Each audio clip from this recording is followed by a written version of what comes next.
Hello everyone and a very warm welcome to one and all.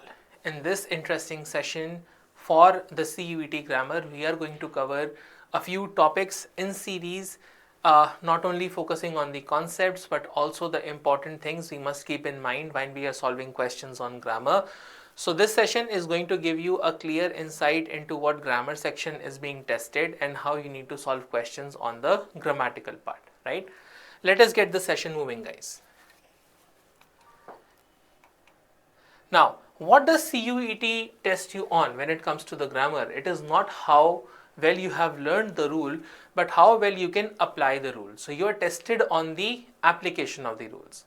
When I mean to say the application of the rules, I clearly mean to say that usually when we read the sentences, we find there are a lot of sentences that we understand as correctly constructed, or we find that there is absolutely no error or no mistake in those type of questions. But we need to be careful of a few things that we need to bear in our mind when we are solving questions on certain topics. So the first topic I'm going to take up today is subject-verb agreement, wherein I'm going to take you through with the key essentials you need to bear in mind when you're solving questions from the general section in the English part over there. Take up the first question. If I say the bouquet of roses smell fresh in the morning, this is one question we are going to understand from the topic subject-verb agreement. In the first part of this lesson, we are going to focus on a few questions on subject-verb agreement. In the second part of this lesson, in the same session, we are going to focus on how the question on tenses have to be solved, right? Okay, let's take up the first question. It says the bouquet of roses smell fresh in the morning. Now, doesn't it sound right? When you read the sentence in one go, doesn't it actually sound right? Well, it would be. So what you need to do in subject-verb agreement, you need to identify the subject and you need to identify the verb, and you have to make the verb agree with the subject. Remember, do not change the subject according to the verb. You have to change the verb according to the subject, right? So the basic idea over here is whenever we have a singular subject, whenever we have a singular subject, we are supposed to have a verb that is supposed to be in the singular form as well. Now, before even getting to the question, let's understand. Let's take an example, that is boy. Now, when I say the word boy, boy is written in which form? The singular form or the plural form? It is the singular form of the of noun, right? If I change that to plural, I would say it is not boy but boys, correct? But when I say boy study in the room, that is wrong. When you make a reference to the third person, for example, as per the conventions of English, who's the first person? The first person is the speaker. When I am speaking to you, I am the speaker. Second, you are going to be the listener over here, and what we are making a reference to is boy. So anything referred to in the third person will always take the verb with an S. So rather than saying boy study, you should say boy studies. What do I learn from this rule? What do I learn from this rule is something very simple, and that is that whenever you have a singular subject, your verb has to be singular, and singular verb has to end with S or ES. For example, they do the work and I say he does the work. Okay, so when I use a singular subject, I would always use the verb in singular form, and singular form of the verb is always used with S at the end, right? When I say the noun is boys, I should not say boys studies in the room. I should say boys study in the room, because the plural form of the verb for third person is always used without S. So you do not have to add S to the verb if you're making a reference to any plural subject in this case. If it is singular, yes, you can add S to it, but not in the plural case over here, right? I hope you're clear with this. Now, reading through the sentence, it says the bouquet of roses smell fresh in the morning. You would say that the sentence is correctly written. But what is my subject over here? Normally, when you read through the sentence, you will find that roses is the subject. But no, roses is not the subject. The subject is bouquet. Sir, why? What is the reason? The reason is whenever you have a noun in a formation where you have a preposition between the two, when you have a noun with a formation that has preposition between the two, for example, the President of India, the President of the US, or the man from Mars, right? So when you have two nouns that are paired with a preposition, what follows a preposition is not a part of the subject. Following the error of proximity, we believe that roses smell fresh. That is not wrong. But when we are using it with a preposition, this is not relevant as a subject, because what follows the preposition is usually the object, not the subject, right?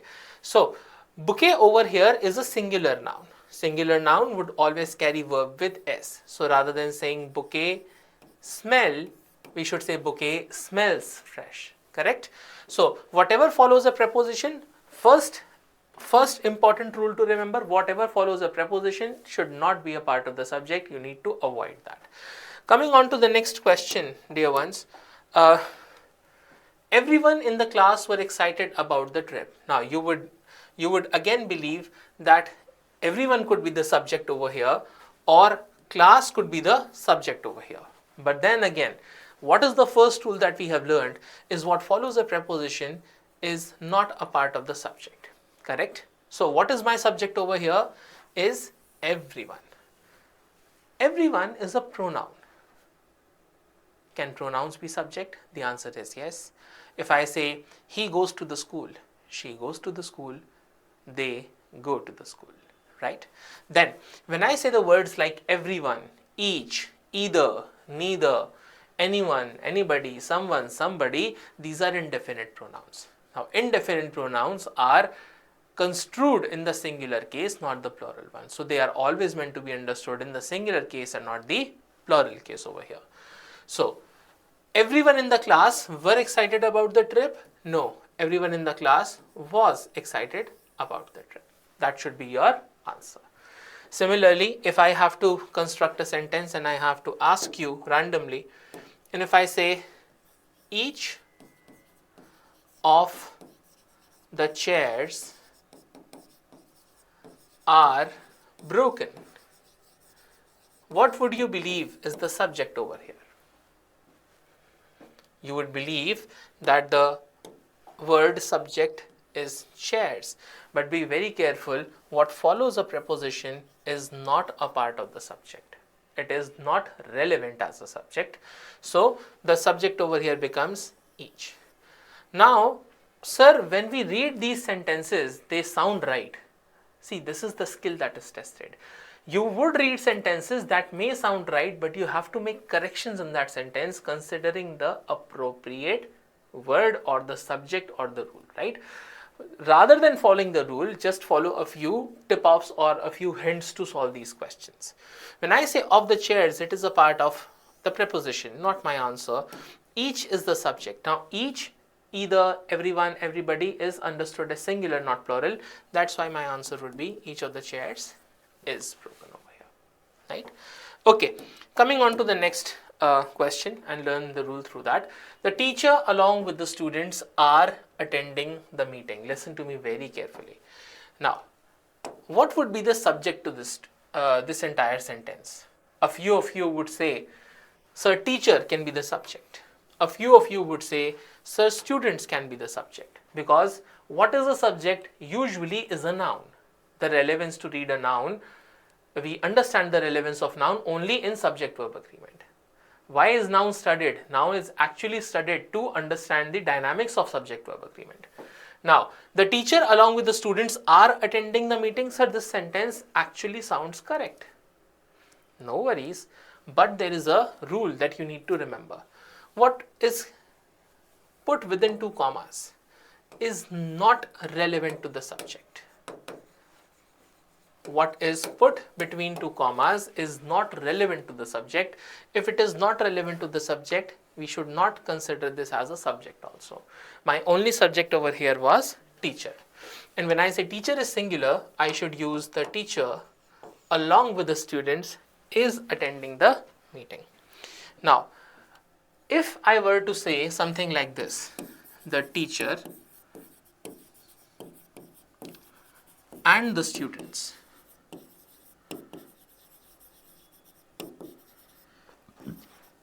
are attending the meeting. Now understand the rule properly. When you use the word and for two nouns, that is noun number 1 and noun number 2, whenever you use a conjunction and between the two nouns, this assumes a plural case, because a teacher is supposed to be separate, a student is supposed to be separate. So when you pair two separate nouns with and they do not refer to a common idea, we have to consider them as plural subject, not singular subject. So focus on this word and makes it plural. Within commas, irrelevant. The answer was absolutely correct over here. The teacher and the students are attending the meeting. Moving on to the next sentence over here. This is same. He is one of the players who are selected for the final match. Now there's a very important rule I want you to learn. If I say that he is the man who live across the street. Now you will automatically say, sir, this is a wrong sentence, because what is who referring to? Remember, there are three words to watch out for: who, which, and that. You should always be watchful with these three words, because they do not follow the actual subject in the sentence, they follow the antecedent. What do I say? Antecedent is the word these pronouns refer to. Now what is who referring to over here? Is it he or is he man? It is the man, not he, right? He is the common subject for the subject, for the main subject.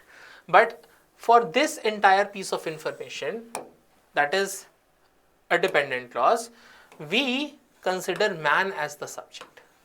So when man as a subject is common over here, we should rather say lives, because man is singular, we use lives over here.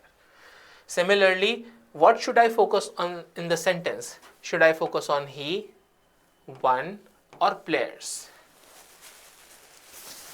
What should I select as the subject to consider for the who clause over here? Is it supposed to be he? Is it supposed to be one? Is it supposed to be players? Remember, it focuses on the antecedent. My antecedent is players, right? So if my antecedent is players, the answer to that is no error. The sentence was absolutely correct. There was a slight typo over here. We can replace it to plural, right? So who, which, or that, always look for the word preceding them. Word preceding them is the subject for the remaining piece of information. Next, this is one of the books that has received international recognition. Again, my focus goes on to the word that in this case. So when I use the word that in this case, it refers to books, that is plural. If that is plural, I have to replace it with a plural verb over here, and it should be have, not has. Correct? Now, if I rewrite the sentence, something like this, now pay attention to this one. If I were to say,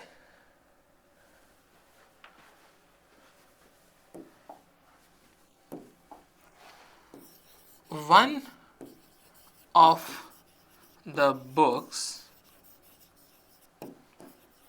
which was kept on the table belongs to Ravi. Now, is the sentence grammatically correct? One of the books which was kept on the table belongs to Ravi. You would say something that is within the commas is not important. So, in this part, one is the subject. When I say one of the books belongs to Ravi, the sentence is fine. But you also need to pay attention to one thing. It may sound grammatically absurd, but it is technically correct. Which over here would refer to books. Which over here refers to books. So whatever follows after the which clause within this comma would assume a plural verb. One of the books which were kept on the table belongs to Ravi. I repeat once again. Whatever information follows within the two commas and words like who, which and that, they follow their antecedent. So whichever antecedent belongs to these clause, that becomes a subject for this. But when this non-relevant information is taken off from the sentence, when it is not relevant for the sentence, read the sentence initially. Initially, the sentence will not have books as the subject but one as the subject. So one over here would be singular, not plural over here. Okay, so remember, for who, which or that, the application has to be very careful. Now coming on to the next one. She is the only teacher who teach both physics and chemistry. Now my answer to this is very easy, because who over here refers to teacher. Correct? Now considering subject verb agreement, we have to replace teach with teaches. We have to replace teach with teaches over here. But my dear, let's remember, when I say the word only teacher, it is restrictive in the case. It is restrictive. Only, best, first, they are restrictive words. So with restrictive words, it is recommended to use that over here. Sir, can that be possible that you find one error in this part, one error in this part? No. You will only have error in one part, and we have to follow conventions of grammar. That is the reason we are using this rule over here. So only teacher means restrictive, the only one. So we use that over here, not who. Who is used for someone who is not restrictive, refers to a person. Which over here refers to an object. That over here can refer to any of the two, but it has to be restrictive, right? Okay, now next point in this case is bread and butter are served as a breakfast. Now dear, it's very clear. It's not something to think too much about. Just a second.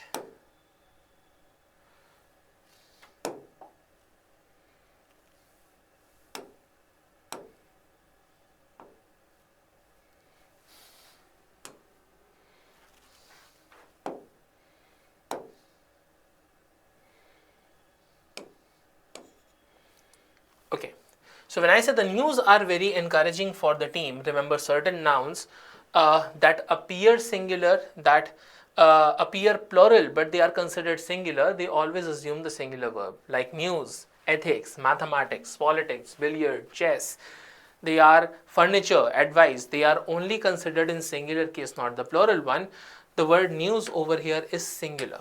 So if the word news over here is singular, rather than saying the news are very encouraging for the team, you should say the news is very encouraging for the team, right?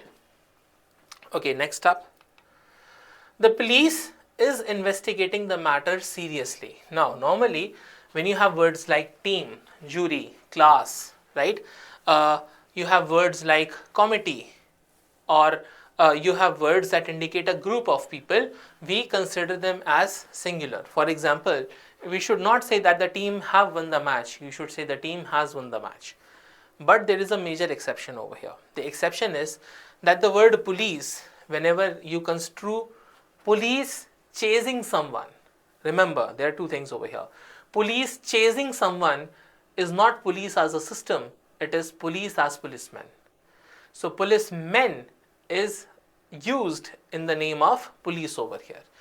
Certain nouns like police, cattle, clergy, whenever we use them in a sentence, they are always considered in the plural case, not the singular one. But if I say the police is honest in its duties, then it is correct, because police over there is the department. When you say something as a department, it is singular. When you say something as individuals, it is always plural. That is why it is said that the committee has taken a decision, but you say the committee were divided in the opinion. Okay, so when were divided is used, it is multiple people. Taken a decision, collective. Okay, similarly, police is a major exception where we understand if it is a department, singular. If you are chasing or investigating the matter, or you are tracking down a criminal, it is always plural in the case, and it is not singular in the case. I hope this is clear to you. Coming on to the next part in this case is, so we've done this question again, no point. The cattle is grazing peacefully in the field. Now this is important. There are a few nouns that you can only understand in the plural case and not the singular one. Certain nouns like cattle, police, people, poultry, clergy, or these type of words. So we understand them in the plural case, not the singular one. Rather than saying that the cattle are grazing, is grazing in the field, you should say the cattle are grazing in the field, right? So if you use a singular verb with them, it is grammatically incorrect. You should be very careful with the application of verbs over here.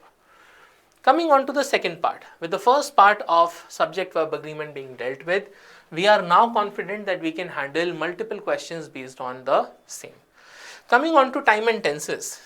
When we say the subject is tenses, there's actually no topic called as tenses, it's called time and tenses. So time and tenses, we are going to practice a few questions on the application of verbs in the case of different tenses. Now, the first question, if I say she has completed the application form yesterday, my dear students, you have to keep two things in mind. One, whenever you are reading the sentence, you need to be careful of two things very, very meticulously. You have to consider them. One is the verb we are using, and two is the hint of time. You say hint of time, or you say hint of date, or you can also say adverb of time. Adverb of time. Okay, so whenever you are solving a question on tenses, these are two things you need to read, and it is actually very easy to do that. When I say she has completed the application form yesterday, yesterday over here hints at something in the past. So when you find any hint that indicates that something happened in the past, so you have to change the verb according to it. Again, what is meant to be changed is the verb, not the sentence. So rather than saying she has completed the application form, you only say she completed the application form. The general rule is present perfect tense cannot be used with finished time expression. Okay, words like yesterday, last year, ago, they all mean something has happened in the past. So what has actually happened in the past is not a part of your consideration in the present tense. So with past tense, do not use present tense. With present tense, we use present tense. With past tense, we use past tense. With future tense, we use future tense. Next. Okay, she has been staying here since 3 years. Now, one very fine line on which the CUET is going to assess you is also on the application of the word since or for. Now, whenever we use the word since, we use the word since for something that is definite or something that highlights a point of time. For example, since yesterday, or since 1970. Or since January. I have a point of time. But when that point of time is not definite, then we use for. For example, for 3 hours, for a few days, for a few months, right? So when something is certain, when something has a definite point of time, we use since, otherwise we use for. Read this sentence over here. It says she has been staying here since 3 years. So since 3 years is not a specific timeline. It is indefinite in nature. So I should replace since with for in this case, correct? So tense may be correct, but the round time marker also makes the sentence incorrect. These are some very commonly made errors that you are checked on the CUET. The train had left before we reached the station yesterday, no error. Now, there are two things to learn over here. There are two laws, two rules that I am going to navigate you through. The first one over here, if I read the sentence, in 1989, Mr. X left for New York. Is the sentence correctly written? Is the sentence correctly written? Well, the sentence over here is correctly written, right? Now we are talking about something being talked of in the past.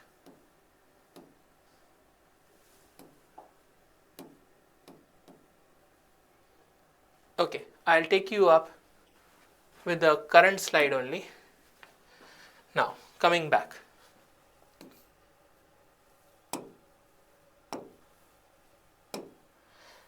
So this is an event in the past because we say in 1989. But if I say by 1989,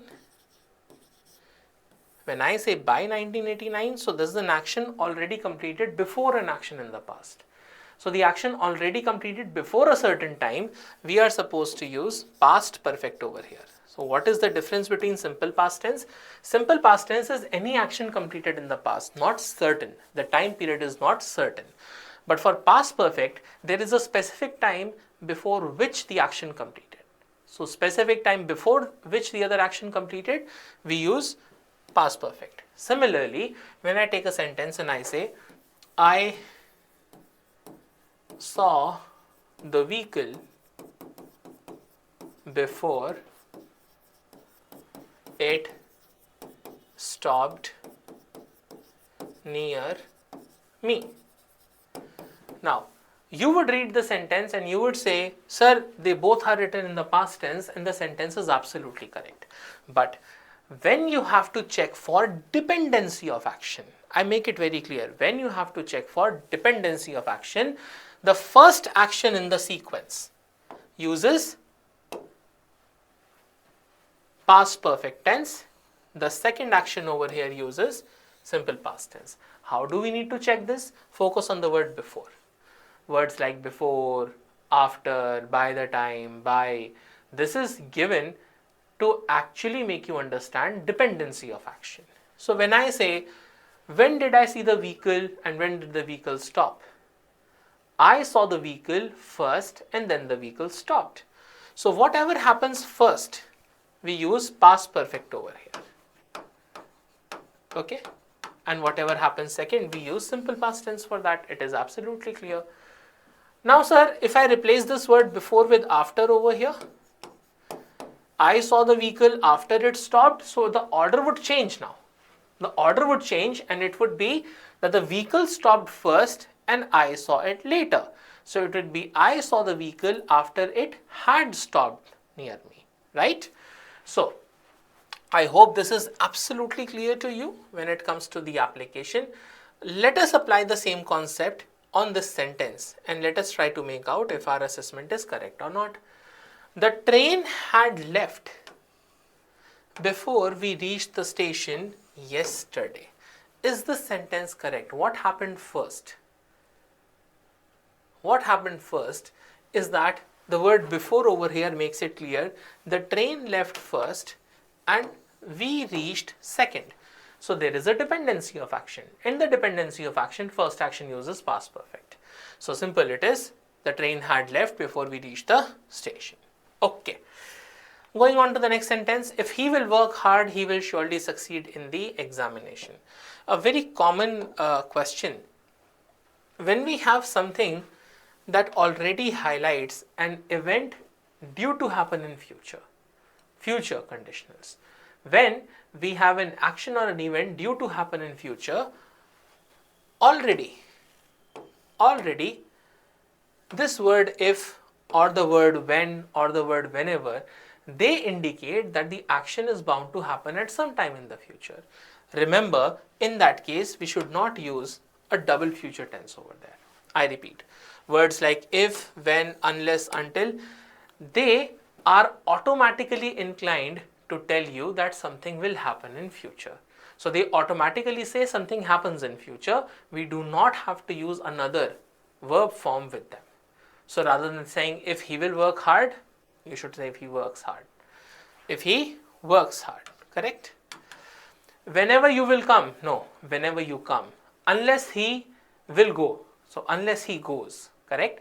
Whenever we use these words, whatever clause is used with these words, we have to use it in present tense, not the future tense, okay? But this is only possible when you have both the actions in the future tense. over here both the actions are there in the future tense. If it is in the past tense, if I say if he worked hard, he would surely succeed, this is fine. This is absolutely clear, right? So be very careful of the verb tenses you are applying in the sentence. She is knowing the answer to the question already. Remember, there are certain verbs that are called stative verbs. Stative verbs cannot be used in ing form. You should not say I am believing you. You should not say I am understanding you. Or you should not say I am liking you. The point is, stative verbs are not used in the ing form. This is a very common error that you may encounter on the test. So rather than saying she is knowing the answer to the question, you clearly say she knows the answer to the question. She knows the answer to the question.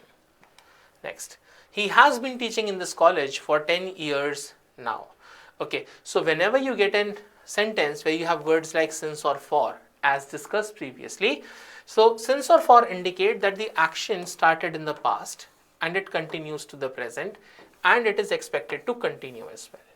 So if I write a sentence and I write a simple sentence like I am waiting for you since morning. So the word since morning over here is clear. We are talking about an event that happened in the past, it continues to the present and it is still in progress. So when action starts from the past, continues till present and still ongoing, then we have to use the future, the perfect continuous tense. Present perfect continuous tense. So rather than saying I am waiting for you since morning, you should say I have been waiting for you since morning, because the word since or for makes it an action that began in the past and it is still ongoing. Similarly, for 10 years, indefinite time, this is fine. But event that began in the past and it still continues, so the sentence is absolutely correct. No error would be the answer to the question. She must finished her work before leaving the office yesterday. Now, again, the word is before. Before. So, what happened before? She left the office before or she completed the action before? She completed the work before or left the office before? She completed the work before and then she left the office. So, the first completed action must not use must with finished. Either you say she must complete her work before leaving the office, or when it is in the past. When it is in the past, I cannot use the present tense with it. I cannot use the present tense with it. Now I have to check for dependency. What should have happened first? She should have completed the work first and then left, or vice versa? Well, the word before says that she should have completed her work first and then she would have left for the office, correct? So rather than saying must finished, we should say she must have finished her work before she was leaving for the office, before she left the office yesterday. Coming on to the next question. When he was young, he goes for a walk every morning without fail. Now, over here, when he was young, we are talking about a past event, right? Adverb in the past. Without fail is a habitual action, something that is a habitual action done in the past. So something done in the past, we use the verb in the past tense, not the present tense, very clearly. So when he was young, he went for a walk every morning without fail. That is a past habitual action. Can I write this like when he was young, he used to go for a walk? The answer is correct. You can say it. When he was young, he used to go for a walk without fail. When I say used to, it's a past habitual action that we have now discontinued. But if I say he went for a walk, so that is an action that used to happen. It was a continuous action. So used to go without fail, you should be very careful in what you are replacing it with and what you are using in this context. In this context, we say went, because this is an action that is ongoing action without fail. Used to is taken in cases where the action is now discontinued. Action that used to be there, but it was discontinued. Okay, now she already has submitted the document to the authority. Verbs or adverbs like already, just, yet have fixed positions in the perfect tense. They are after the auxiliary verb. So rather than saying she already has submitted, you should say she has already submitted the work. Correct? So this is an error based on a common sense. You can very easily solve these questions, right? Now with that, we come to the end of our first part on subject-verb agreement. Hope you've understood about the intricacies of the rule and what you need to keep in mind when you're solving questions on these topics.